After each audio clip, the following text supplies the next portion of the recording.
But I have to say now, dare I say it, forgive me, you're an artist, At 79, Diane Keaton finally broke her silence, and what she revealed shook Hollywood to its core.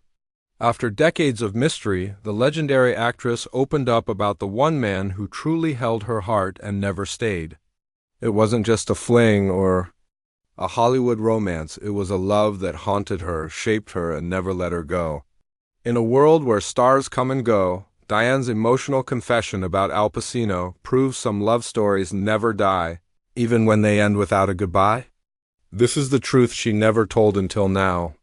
Their love began quietly on the set of The Godfather in 1971. They were not yet legends. Diane was a witty, unconventional actress with a mind of her own, and Al was a mysterious talent emerging from the shadows of East Harlem. Their connection wasn't built on fame. It was something more intimate, more magnetic.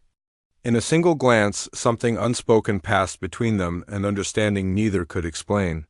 Two people so different in upbringing, yet equally haunted. Diane Keaton had grown up in Los Angeles, raised in a conservative Catholic home. Her father, a civil engineer, her mother, a beauty pageant winner who gave up her dreams for motherhood. Diane swore early on she would never become her mother. She wouldn't sacrifice her ambition or independence for anyone. That fierce independence made her stand out in Hollywood, but it also made her vulnerable. Behind her strength was a woman, searching for a love that would stay. She didn't want something fleeting, she wanted forever. Al Pacino, on the other hand, was a child of broken beginnings. His father left when he was just 2 years old.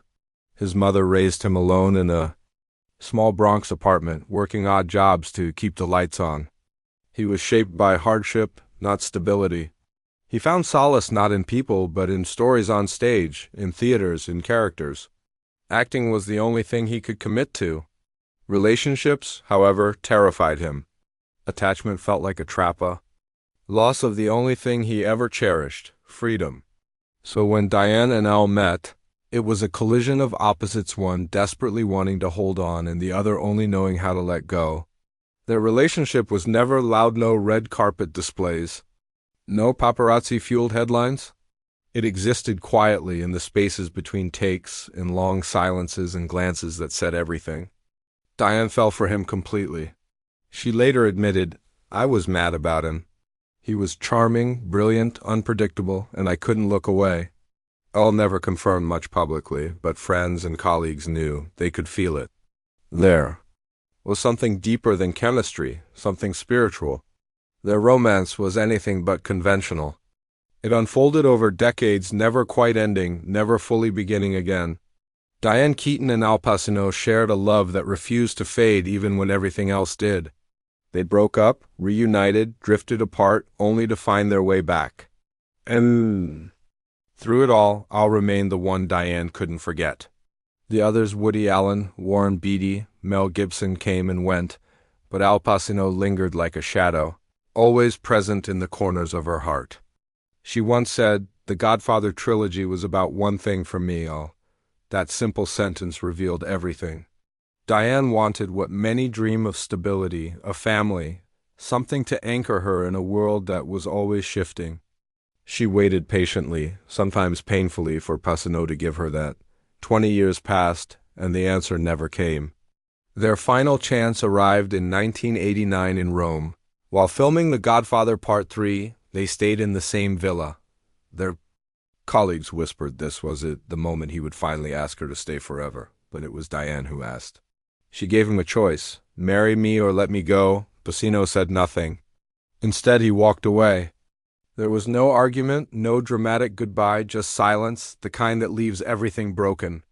At the same time, Diane learned her father was terminally ill.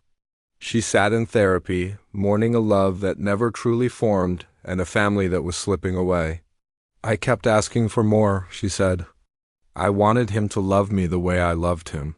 But he couldn't, and sometimes the deepest heartbreak is loving someone so much that it drives them further away." After that, she never dated publicly again. In her 50s, she adopted 2 children and built a life on her own terms.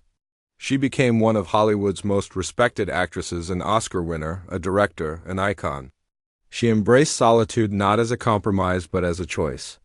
When asked if she regretted not marrying, she said, "I'm glad I didn't. I don't think it would have worked." Al Pacino never married either. He had 4 children with 3 different women. His longest relationship with Beverly D'Angelo gave him twins. The others faded like scenes in an unfinished movie. He remained elusive, floating between relationships but never settling. In an interview, he once said, "I avoid doors that might lead to pain." A simple sentence, yet it revealed so much. He wasn't incapable of love, he was afraid of it. Diane and Al continued their lives separately, but they never truly let go of each other. In 2017, at Diane Keaton's American Film Institute Lifetime Achievement Awards ceremony, Al Pacino took the stage. Decades had passed, but something in his voice cracked with memory. He spoke not of awards, but of small moments, her laughter before interviews, their time in Rome, the quiet intimacy only they shared. And then he said, "I love you forever." Diane didn't cry perhaps because she had already cried all the tears she could, or maybe after all these years, hearing it even if too late was enough. Their love didn't need a wedding or a house full of children to be real. It was real in the way they never stopped speaking about each other with reverence. He once called her the most surprising woman he had ever known. She called him the most beautiful face she had ever seen. Some loves don't require permanence. Some heartbreaks never fully heal. But sometimes friendship becomes the last sacred space where love can live without hurting anyone. Their story isn't about failure, it's about choice. Diane chose peace over chasing. Al chose freedom over fear. But only one of them sat in a therapist's office mourning a future that never came. And only one, years later, stood before a room full of people and confessed, "I love you forever." Maybe they were never meant to last. Not every love story ends with forever.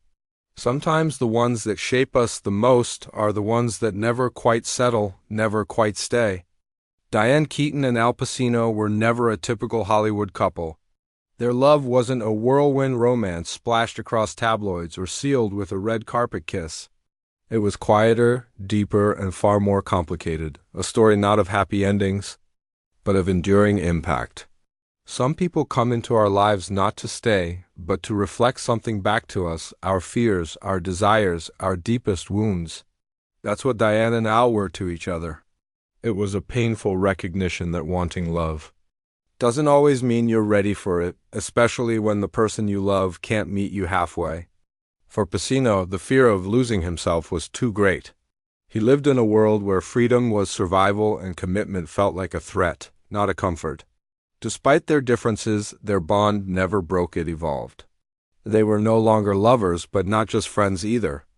They became something else, a connection that defied definition, rooted in mutual respect, history, and something resembling love, even if it had changed form.